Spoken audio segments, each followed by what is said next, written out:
اسم اعظم یعنی اللہ رب العزت کا سب سے بڑا نام۔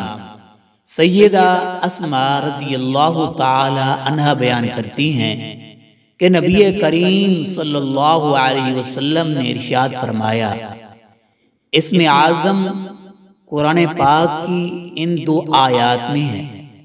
پہلی آیت سورہ بقرہ، اللہ رب العزت کا ارشاد ہے، اعوذ باللہ من الشیطان الرجیم وَإِلَٰهُكُمْ إِلَٰهٌ وَاحِدٌ لَا إِلَٰهَ إِلَّا هُوَ الرَّحْمَٰنُ الرَّحِيمُ۔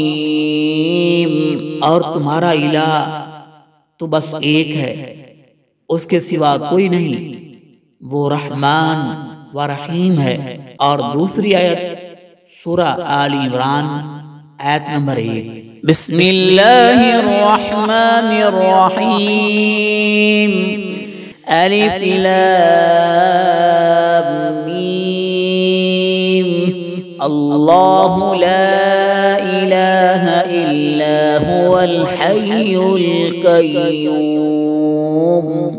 الف لام میم، کوئی الہ نہیں مگر وہ زندہ اور تھامنے والا ہے۔ معزز سامعین، سنن ابن ماجہ کی ایک روایت میں ہے کہ نبی کریم صلی اللہ علیہ وسلم نے ارشاد فرمایا، جو شخص اسم اعظم کے ساتھ یعنی اللہ رب العزت کے بڑے نام کے ساتھ دعا کرتا ہے، اللہ تعالیٰ اس دعا کو ضرور قبول فرماتے ہیں۔